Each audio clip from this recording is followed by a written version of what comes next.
ready.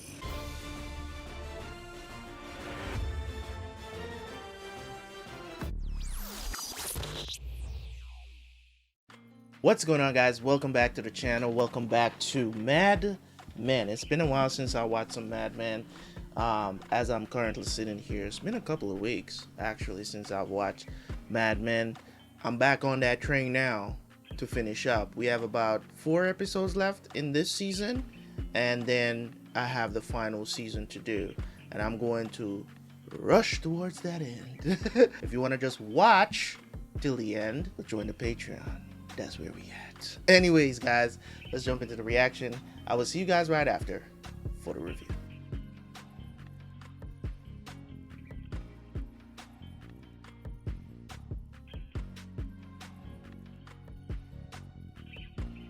Come over here. Come with me. We'll go back to Disneyland. From what I remember, something amazing happened there. Biggest mistake of my life. That's true. You know I'd come if I could. Just stay away from actresses. Do they have them out there? I hate actresses. Funny man. And he met the man he believes to be the source of our current torture. What's his name? Same as the rest of them, Jack something. Well, I'd be happy to go there and help soften him up. I'm going to pay them a visit immediately. I don't want to miss our flight. Are we going? Right after the partners meeting. Oh. Are we done here? Sweetheart, could you step out? This morning I received an envelope addressed to Sterling, Gleason, and Price. It doesn't matter. They don't know our name because we don't know our name. Well, I'm tired of the conversation that goes along with my business card. Sterling, Cooper, Draper, Price, Cutler, Gleason, and Chaough. It's a mouthful. We've each lost a partner. Why don't we each lose a letter? SC, DC. Cooper and Cutler. Pardon me? Very well. If it puts this to rest, I will gladly withdraw my name along with the other deceased parties in this conversation. You want to throw away both of these brands? Just leave it alone. We'll get a bigger front door. Well, I move to table this. You have fun in Detroit, and you have fun with Manischewitz. Why don't you guys just name the firm something entirely different? It doesn't have to have your names on it. Jeez. Just name the firm a conglomerate thing. Jeez. Sunkist is still only doing print work. I'm cutting you off. 2 ahead of me. No, from work. Come on. Leave the drudgery to Ted Chaough and the rest of the underlings. My biggest job in these meetings is to keep them from saying golly too many times. But I guarantee they all have a certain regard for 2 gentlemen from the big city. You mean they won't trust us? I mean, they don't trust themselves. Be slick. Be glib. Be you. Well, I'm usually informed. Our biggest challenge is to not get syphilis. Kathy, another round. And send one to the pilot. What's going on with the work for Manischewitz? Because you're for the war. Figure out how to get into that business yet? I refuse to be distracted by events in which I have no actual stake or participation. He doesn't have any sons. I served in the Air Force. Did you? You're disgusting, you know that? My politics are private, but that presentation isn't. Now, are you going to hide your dawdling behind your outrage? You'll have your work and you know it. Be friendly and charming after you stuck your fascist boot on my neck. I'm a fascist because I gave you a deadline? No, you're a fascist because you love business and you hate everything else. I hate hypocrites. Like hippies who cash checks from Dow Chemical and... You're rooting for the Soviets in Prague, too, you Nazi? That man is your boss. Why are you always down here? Go back upstairs. You're a truncheon, Cutler. Thanks for making that worse. You're out of line. I think you know I'm a man without regrets. But I do believe we fired the wrong people. Jim, I think you're upset. No, because I have a solution. Remove the rest of their people, while Sterling, Draper, and Crane are in California, and leave Pete Campbell as the doorman. Haven't. Do I need cause? How about failure to complete tasks coupled with gross insubordination? You keep seeing this agency as our people and their people. But do I have permission to clean out creative, starting with Mr. Ginsburg? You have to start holding hands, starting with his. Because I'll be in Detroit tomorrow, and you're taking him to Manischewitz. Sterling's client and Draper's boy. I'm the world's most expensive babysitter. Kate told me that you're the kind of woman who won't just tell me what I want to hear. I hope she didn't make any promises. My wife always says I'm the kind of man who doesn't like to ask for directions. My new job has me face to face with ad agencies. I don't know what I'm doing. Anyway, what should I look for in an agency? Oh, well, a good agency should tell you. Go ahead. Me? That's why I'm here. I suppose we don't just lean on stylish, creative, and market research. We listen to the client. Doesn't everybody do that? Despite your modesty, you already know that the way to get invited into people's homes is through their TV sets. Anyone can tell you not to run makeup ads during football. The trick is finding your customers in places you hadn't thought to look. And what is your job there? I'm in charge of thinking of things before people know they need them. I've got this. Come on. Please. This is what I get paid to do. I believe in you, Bob, but you're untested. Manischewitz, tomorrow afternoon. Think you can handle the parties involved? Michael Ginsberg or the clients? I don't see much difference, Steve. I think I can keep the volume down. I had this lunch my friend Kate set up, and I think it's a potential client. I know he is. Who is he? The new head of marketing at Avon. I thought it was a date, but it turned out to be better. I love Avon. Of course. And I don't know what to do with it. He's leaving town tomorrow. So set a meeting. We'll take it to Ted. He'll know what to do. What did I just say? He's not like that. And what do I ask for? He'll be the account man. That's what you want. Trust me, he loves new business. He doesn't care where it comes from. God, that dress. Jesus. Joan has a solid lead. He's leaving tomorrow. We need to set a meeting. Good for you. Get Pete Campbell down here. Avon Cosmetics. Very groovy. Pete, as head of new business? Since when? I don't want that. Joan has a lead for Avon Cosmetics. Peggy's creative. He's leaving town tomorrow. Reel him in. Avon Cosmetics. That's Fortune 500. What's his name? Andy Hayes. Tell me everything you can about him and set lunch tomorrow for Peggy and me. I should be there. This is how things get botched. First, account man and creative, and then if all goes well, next trip he visits the office and you show him around. Shouldn't Joan make the introductions? I don't understand what the problem is. You're going to make the call and tell him how important I am and how exciting Peggy is. And then we're going to tell him how essential you are. Don't worry, you'll get all the credit. Clara? Are you coming? Well, the thing about it is that, Joan, you can't expect more than that, though, because you're not, you know what I'm saying? Like, she has the lead, so I agree with bringing her, but, you know, protocol. Hello. Are you watching this? Yeah, it's hard to believe no one got killed. Is that the only measure? You imagine a policeman cracking your skull? That would change your whole life. Honey, they're throwing rocks. They're prepared for trouble. On the bright side, Conrad Hilton is probably in that hotel right now. Don't make jokes. Man, you can't even vote. But I live here. So you came after all. Pete couldn't make it. What? How the hell are we supposed to do this? Don't worry about it. I didn't know Ted was going to handle it that way. And Pete's not coming because he wasn't invited. You can't do that. I did it. If you want to leave, go ahead. But I was trying to check out. See, if you were a client, you could have left your key at the desk and we would have attended to that. I didn't want you to leave New York without meeting Peggy. Do you remember Mark, your man? I do. I grew up in an Avon home.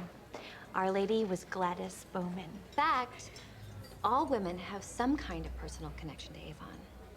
Why don't you tell us your biggest challenge? We're here to listen. It's just hard to hide our enthusiasm. Well, they don't bring in a new guy unless they're expanding or sales are flat. Women are working. They're not home. And hippies don't wear makeup at all. Try to be groovier or nostalgic. We're somewhere in between right now. That's about it. Say something.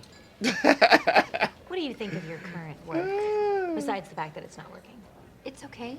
We didn't do it. I don't know how to describe it. Would you say it's unintentionally old-fashioned? Yes, I would.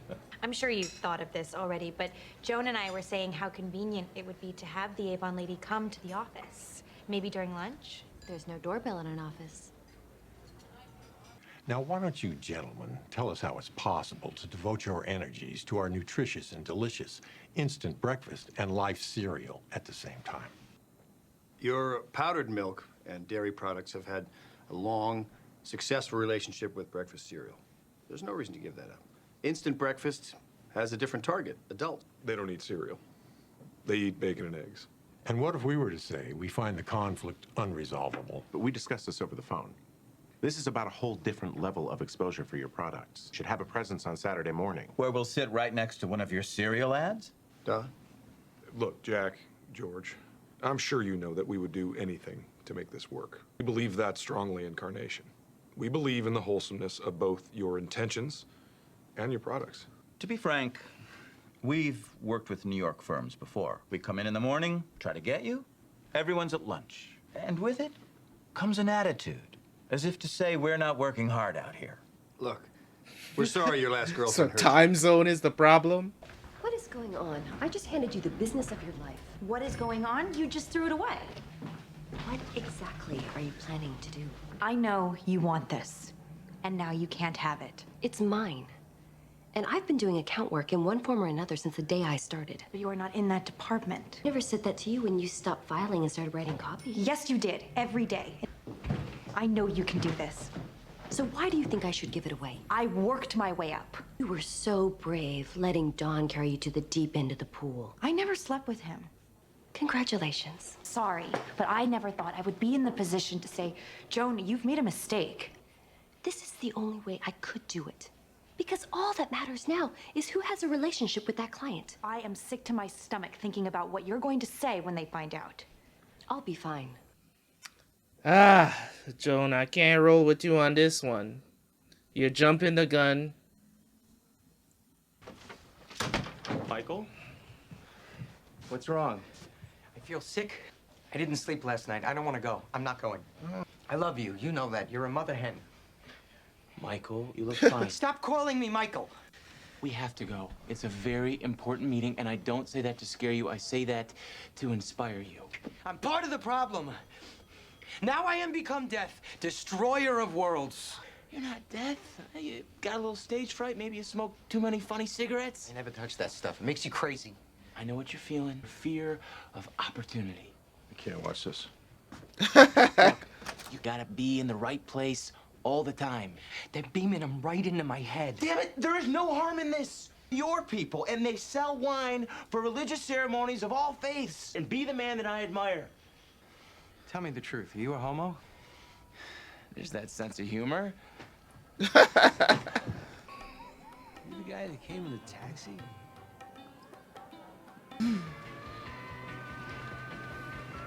Really thirsty. Pool full of water out there, Don. I told you that's not my name. It's not? Well, it really is not, but... There you are. The hell? You tripping hard. Is that your old lady? It's cool. It's California. Everybody shares. What? What are you doing here? I thought I'd surprise you. This not real, right? This man is tripping. This is not real. This is not real. It can't be real. This man is hallucinating, bruh. There's no way Megan could come all the way out here, find Don, and this is happening in real time right now. There's no way. Whoever is leading him, okay. I heard you were here. Somebody else pops up now. You're in the movie business too. I'm not pitching for the Dodgers. I'm not at liberty to discuss that. My wife thinks I'm MIA, but I'm actually dead. How come you didn't get your arm back? Dying doesn't make you whole. You should see what you look like. Yeah, he's hallucinating big time. He's fine. Everybody back away. God damn. He was actually about to die, but he fell into the pool? Is it real? They took me to breakfast on the way to the airport and told me Jack signed off. They finally let me see the car. They had clay models. It's not a dog. I don't mean to interrupt. That's what you're doing. Come on in, Bob. I just got off the phone with Manischewitz. Apparently, they're putting us in review. They barely listened to the presentation. It was a courtesy. They haven't liked the work for months. Weren't you there? No. I thought it was high time we embraced Bob. He was going to go. I talked him out of it. Sterling let you watch his dog, and it ran away. We appreciate you handling this like a man. Ted and I want you to familiarize yourself with Chevy. We just found out we're moving to the next step. That's music to my ears. Welcome aboard. He But did that shouldn't on have gone to purpose. California. Oh, in losing Sterling's account, I think we have a lot of good news. They're not going to think that. Give them something to take their mind off it. What do we have? You're not even sure if you're gonna get Avon in the first place. Everyone out. She'll be right in. I guess Avon's serious. Oh, they're serious. You and Peggy ditched me. Peggy didn't know. There was some confusion, and then it was too late, and I thought since I mixed things up... There was no confusion. Oh, I'm sorry. I bet you are. Were you coming in here to celebrate what a fool I am? So, you're opening up your own agency? Isn't the point that Avon's happy? Oh, I bet you're making him very happy. Because it's better than being screwed by you. We'll see what Ted has to say about this. Pete's such a tattletale. Ask her. Did you meet with Avon and not invite Pete? It was very last minute. Peggy, this doesn't concern you. It's unacceptable. And I'd like to know what you have to say for yourself. Joan, you of all people can't plead ignorance. And her connection. And honestly, I take no issue with that. But what we have here is a breach of the fundamental rules of this business. The entire thing falls apart if I send you to the store to get cake and you eat it on the way home. Did you really try to squeeze him out? Yes. You have nothing to say for yourself? Excuse me? Meredith, not now. Andrew Hayes from Avon is on the phone for you. Oh, it just gets better. What are you waiting for? Go take it. Peggy just saved your freaking job, dude. That's it? Possession is 9/10 of the law. Only where there is no law. Pete, we're all working together. You better hope he really calls. Welcome back. How was your trip? If you don't mind, this is urgent. I have to tell you that in your absence, things have become quite dire. Come in. Well, we have a bit of news concerning the firm. My visit to Detroit was a success. They finally signed off on the strategy. Even showed me a model of the car. Also, Joan's at the 5-yard line with Avon Cosmetics. Joan, well, the cat's away. Unfortunately, Manischewitz has put us in review. It's been coming for months. We thought long and hard about what it's going to take to make this agency stable. They want to call the agency Sterling, Cooper, and Partners. Well, we know you like it. It would depend on Dawn, Jim, and me all sharing the blow. You're willing to do that. It's the only thing that's equally offensive to all. Equally offensive to all. I can swallow it if you can. I don't think I should weigh in on this. Then it's settled. I'll get the art department on a logo. You have no problems with this? Trust me, that name is a consolation prize. It's a gravestone to our resistance. This is not the same business anymore. If you don't like it, maybe it's time to get out of the business. Dawn, could you get my wife on the phone? Season 6, episode 10. That was great. That was great. There's seriously unrest and unstableness with the company. And I was just like, just come up with a name with nobody's name in it. You get what I'm trying to say? You know what I'm saying? It's just like, come up with something that has nobody's name in it. They could have just come up with it doesn't have to, advertising firms, they don't have to have the partners' names in the name of the business. I mean, it's really and truly just for representation. It's kind of like when you have law firms that will have like, the person that starts the business, and it's like if their sons gets into the business, they will call it like, William and Sons or something like that, and they're partners as well, or whatever the situation is. Because if you say, for instance, say all of them name is William, are you gonna say William and William? That's just dumb, right? So figure something out, because I don't think that if you have an agency that's big and it's growing, right, and you know that you're gonna have other partners and stuff, either don't add their names to the name of the firm or change the name entirely. You get what I'm saying? So I don't understand what's the big deal with that, because it's not like it would hurt the reputation. People would, you know, people would know that that's what happened. Maybe they will think that, you know, they've been bought or whatever the situation is. Usually, you know, big companies, if stuff like that is happening, name change or whatever, they send out a big memo, the world knows about it, blah blah blah, whatever. So Mad Men, this episode was very like in some corporate espionage kind of stuff. Like it was kind of weird how they set it up, because it's like Chaough and his partner coming in because of the merger. They're saying that, you know, the way how Sterling Cooper has been all of this whole time, it doesn't mesh with them because of the work ethic. They are more on the ball about things, and you know, Sterling Cooper has always been the dudes that are in charge. They're kind of more free, you know what I'm saying? They free with it. So it's like, it's a difference of work ethic. You get what I'm saying? It's a difference in that it's not necessarily that Don and them don't work hard to get their accounts. It's just that really and truly Chaough and them really just, they work hard, but at the same time, my freaking hair, man. I can't stand it.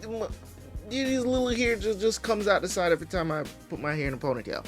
It's one of those things that I look at and I'm like, what are they really up to? Because it's really just a difference in work ethic, right? They more are on the side of, it's not that they don't work hard, they just work a lot harder to accomplish the stuff that, you know, Don and them would do.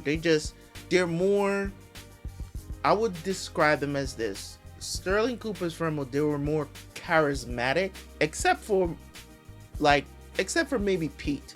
Pete was the one that would more mesh with Chaough because he works just like them, right? So it's like, they're always like, oh, we gotta get this done, we need to be here, I want to be punctual, you get what I'm saying? Like, they're more like the traditional businessman kind of mentality. Don't really know when to stop and have a little fun and stuff like that. And Don is more on the other side of things. So that's how I would describe the difference. But for them to be deliberately sabotaging business to, you know, let's get rid of all of their people, right? Let's fire their people or whatever the situation is, and so they can keep a select few that they like or whatever. I think that is completely wrong. If you're gonna work together, man, and especially to make the firm better, everybody will be better for it, and the business is growing, so why not keep up that? I understand where Pete is coming from with the situation, because he's like, you don't even see what's happening, and he was trying to warn Don, but Don is like, it's just about a name. And I think that is like, this is, you know, they're like, changing the name, this is just a consolation prize. They're on it. I don't know if they purposely decided to take their names off of it because they don't, you know, they're moving in a different direction and they're probably planning to do something and where they will change the name back afterwards. Maybe that's the case, but we'll see. But we're looking to go down somewhat off that road, so I'm looking forward to it. Anyways, guys, this was a great episode nonetheless. You know, Joan kind of stepped over a little bit of a boundary there. Because I respect protocol when it comes on to business, and especially if you send a novice out to do something that you know they're not equipped to do and stuff like that, or they take matters into their own hands because they want to prove themselves or whatever, and they fail at it, you have to blame them, and you can't hold yourself blameless in these situations. That's why essentially Peggy had to let her know, listen man, I had to work my ass off to get here, don't get it twisted.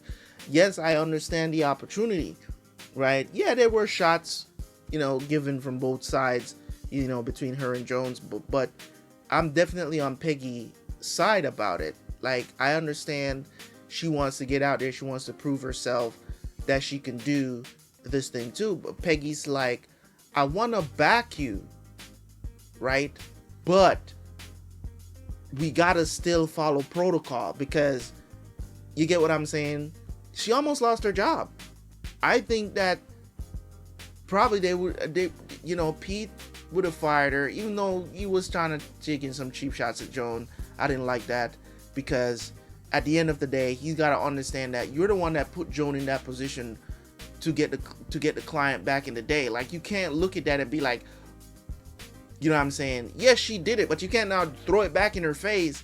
Like, that was so wrong. You know what I'm saying? But I get why Pete is upset, but at the same time, you can't handle the situation like that.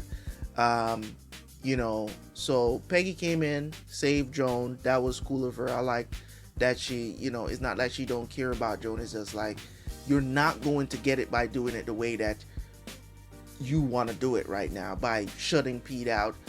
You know what I'm saying? You still can get credit, but it's like, if you want to do what, it's not like Joan actually wants to do what they do. It's more of like, she wants to be involved a lot more because she's a partner now. Like, she has a stake in the company. So I don't think she wants to be a copywriter like Peggy. I don't think she wants that.